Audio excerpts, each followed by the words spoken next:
इस वीडियो में हम जानेंगे कि आप लॉन्ग कॉलम के लिए इफ़ेक्टिव लेंथ आसानी से कैसे फाइंड कर सकते हैं। लॉन्ग कॉलम के लिए 4 तरह के एंड कंडीशंस होती हैं और चारों एंड कंडीशंस के लिए बकलिंग कर्व अलग-अलग होता है। इसलिए चारों के लिए इफ़ेक्टिव लेंथ भी अलग-अलग होती है।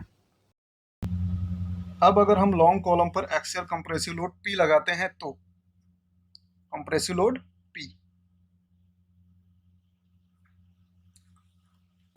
और यदि यह एक्सियल लोड आयरन लोड को एक्सीड कर जाता है तब हमारा लॉन्ग कॉलम बकल कर जाएगा और एक बकलिंग कर्व बनाएगा। Since in this case both the joints are hinge joint, so this column will buckle in this manner.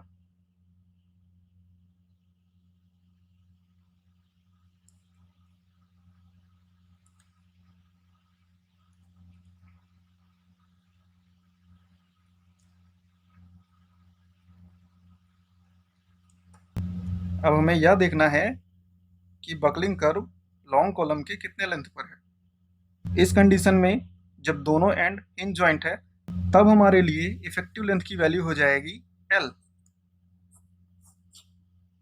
Length of column. ये तो हो गया कॉन्सेप्ट। अब ट्रिक क्या है? द ट्रिक इज ट्रिक ये है कि हमको देखना है कि डी शेप कैसे बनता है। मतलब बकलिंग कर्व कॉलम के साथ डी शेप कितने लेंथ पर बनाता है। हमारे पास 4 तरह के एंड कंडीशंस थे। हम सबसे पहली कंडीशन देखेंगे जब दोनों एंड फिक्स्ड होते हैं। जब दोनों एंड फिक्स्ड होते हैं तब हमारे लिए कॉलम कुछ इस तरह बना होगा। मान लीजिए हम कोई एक्सियल लोड P लगाते हैं। जब ये एक्सियल लोड आइलर लोड को एक्सीड कर जाएगा तब हमारे लिए फिक्स्ड कॉलम बकल कर जाएगा। बकल करने के बाद इसका शेप कुछ इस तरह बन जाएगा। नाउ अगर हम ये देखें कि इसकी पहली लेंथ जो पहले थी बकल करने से पहले वो L थी, अब कितनी हो गई, कितने लेंथ पर हो जाएगी? This one is LE, effective length. हमारे ट्रिक के लिए हमको देखना है कि बकलिंग कर्व कॉलम के साथ डी शेप कितने लेंथ पर बनाता है। तो ये हमारा डी शेप बन गया और ये डी शेप बनाता है हाफ लेंथ पर। इसलिए इफेक्टिव लेंथ जो हो जाएगी जब दोनों एंड फिक्स्ड होते हैं तब इफेक्टिव लेंथ हो जाएगी L/2। सेकेंड केस जब एक एंड पिन जॉइंटेड होता है और दूसरा फिक्स्ड होता है। एक एंड पिन जॉइंटेड और दूसरा फिक्स्ड, तब हम एक एक्सियल कंप्रेसिव लोड लगाते हैं और अगर फिर से ये आइलर लोड को एक्सीड कर गया तो हमारा कॉलम बकल कर जाएगा। इस कंडीशन में जो बकलिंग कर्व बनेगा वो कुछ इस तरह बनेगा।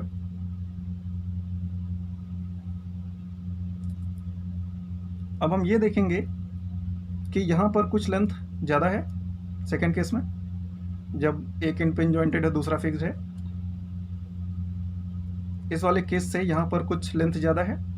यहाँ पर देखेंगे तो 0.5 थी, यहाँ पर 0.5 L था, तो यहाँ पर 0.5 से कुछ ज़्यादा होगा। कितना हो जाएगा? 0.5 से बढ़कर कितना हो जाएगा? 0.707 L। और 0.707 L की वैल्यू कितनी होती है? 1/√2। इसलिए इफेक्टिव लेंथ की वैल्यू कितनी हो जाएगी? Effective length is equals to L/√2।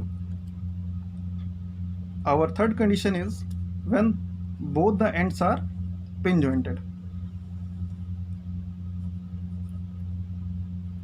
जब दोनों एंड पिन जॉइंटेड हो गए और जब कॉलम बकल करेगा तो किस तरह बकलिंग कर्व बनेगा? बकलिंग कर्व कुछ इस तरह बनेगा। और हम देखेंगे कि जो बकलिंग कर्व कॉलम के साथ D बना रहा है वो पूरी लेंथ पे बना रहा है। मतलब ये लेंथ अगर L थी तब हमारा बकलिंग कर्व पूरे L के साथ बना रहा है। इसलिए इस केस में इफेक्टिव लेंथ कितनी हो जाएगी? इफेक्टिव लेंथ हो जाएगी L/L।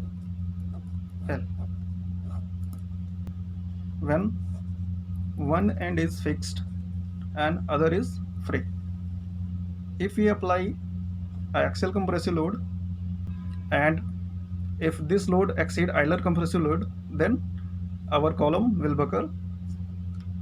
तब इस कंडीशन में बकलिंग कर्व किस तरह बनेगा?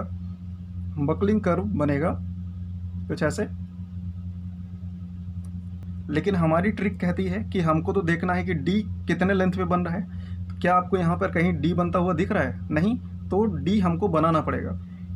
इस कर्व को हमको नीचे बढ़ाना पड़ेगा कुछ इस तरह, और इसको दोनों एंड पॉइंट्स को जोड़ देना है। हमने देखा कि हमारा डी बन गया।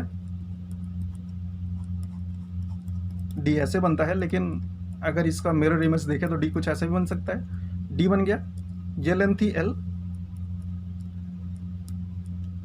और ये लेंथ भी एल हो जाएगी। तब इफेक्टिव लेंथ की वैल्यू कितनी हो गई? डी जो है वो 2L पे बन रहा है, इसीलिए डी जितने लेंथ पे बनेगा वही हमारे लिए इफेक्टिव लेंथ हो जाएगी, इसलिए effective length is equals to 2L। Trick जो है वो बहुत ज़्यादा सिंपल है। आपको केवल यही देखना है कि बकलिंग कर्व कॉलम के साथ डी कितने लेंथ पे बना रहा है। यहाँ पे डी बना L/2 पर, यहाँ पर डी बना 1/√2 पर, यहाँ पे डी बना पूरे लेंथ पर, और इस जगह पे जो डी बना वो बना 2L पर। इसलिए हमारे लिए जो इफेक्टिव लेंथ की वैल्यू हुई वो वेरी करती रही। अगर आपको इस ट्रिक से रिलेटेड कोई भी प्रॉब्लम है तो आप मुझे कमेंट में बता सकते हो। Thank you.